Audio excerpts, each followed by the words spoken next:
You promise to tell the truth and only the truth. Candace's dog. Sit.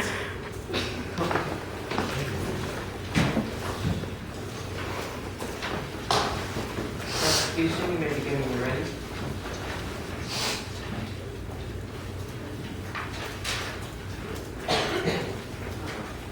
Now, Columbus, you are the man who may be charged with these horrible crimes. Do you have anything to justify it for your actions of yours and yours alone? Well, I would like to start by saying I am very sorry for these unfortunate events and how we all had to come here for a very big misunderstanding. No. Do you have anything to justify yourself for these actions and you incarcerated? Well, I think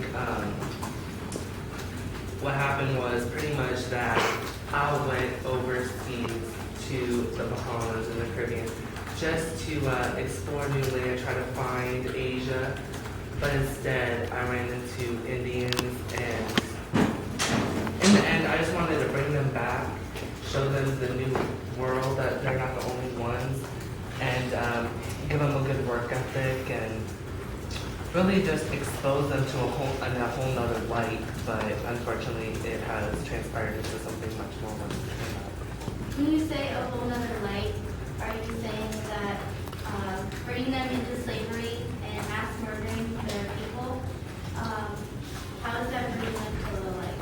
First, it was not slavery, it was bringing them. Objection, the question assumes facts, not evidence. What was the question? I asked him, I don't remember. It was just like, Yeah. something about maximum. Please restate your objection. She stated that the charges were in question, said that, she said specifically that if slaughtering these people, and those are the charges, and those are not. Okay, overruled, you may continue. Oh, ask it, no. Sustain, ask it a question.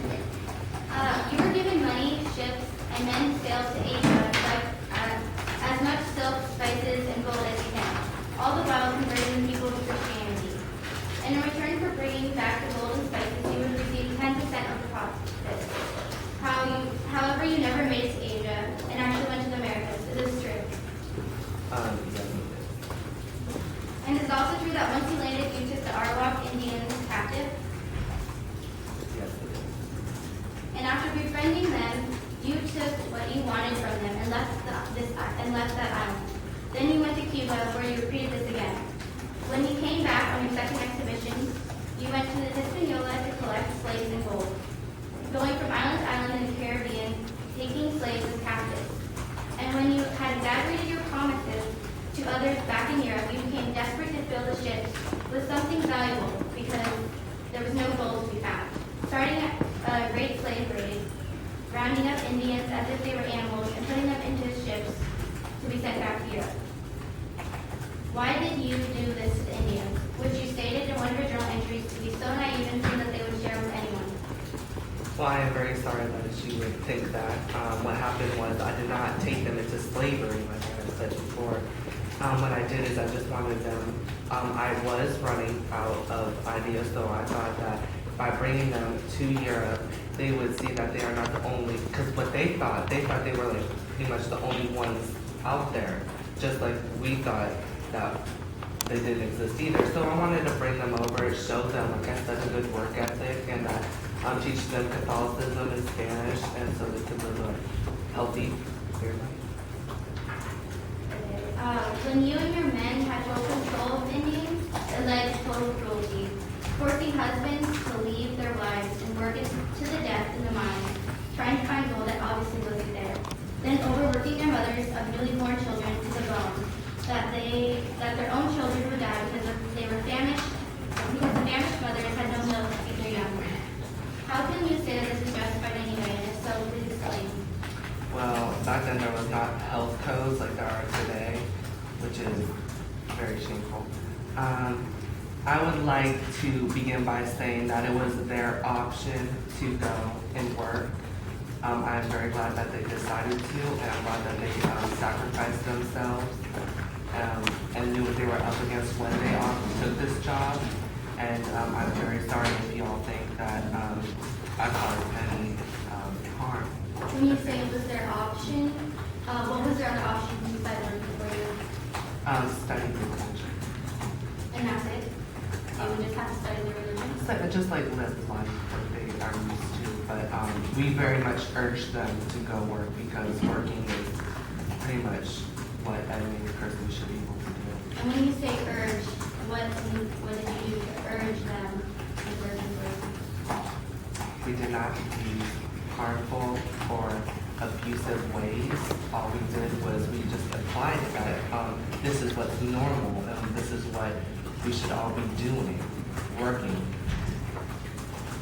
What did the people of Spain, lastly what astonished me the most is that for all the gold stolen and shipped to Spain, it did not make the Spanish any richer.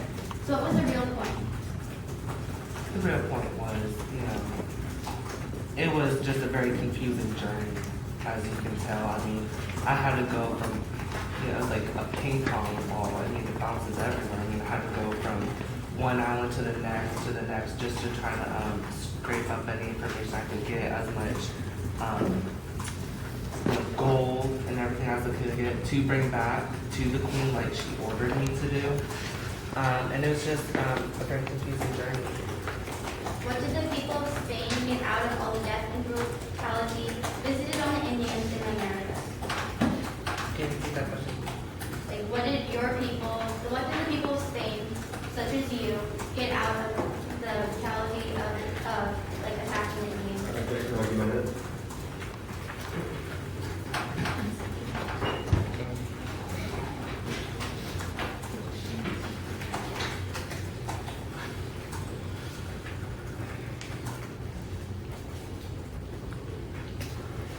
Overruled, please ask a different question.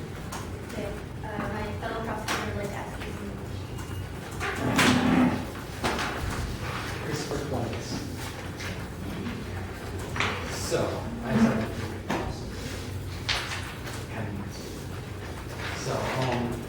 my first question to you is, as Christopher Columbus, would you call yourself a Catholic? Yes, I would.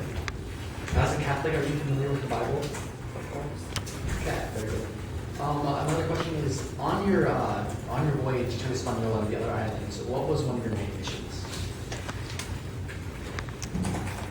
My main mission was pretty much just to, like I said, get gold and obtain the land and convert the people just like I was ordered to by the queen. And when trying to convert the natives, did you use the killing natives that would not cooperate? Did you use that as a scare tactic when trying to convert them? Killing them was not my first choice. I only wanted to help these poor souls get to heaven. I gave them a choice. How can you justify killing even just one innocent person when in your Bible it does forbid it? Well, pretty much, it was like, I was following the word of the Papal Bull, which was written by the Pope and the God, which brings no such regulations of constriction. Well, so the Papal Bull was inspired by God, that wasn't it? No, but it was inspired by the Pope, which she says that I was inspired by God. So technically, it's definitely. So if the Bible, which is inspired by God, am I correct? Yeah. If it says not to kill, but yet the Papal Bull says that you are allowed to kill, how can it be both inspired by God? I was yes. What was your Leading with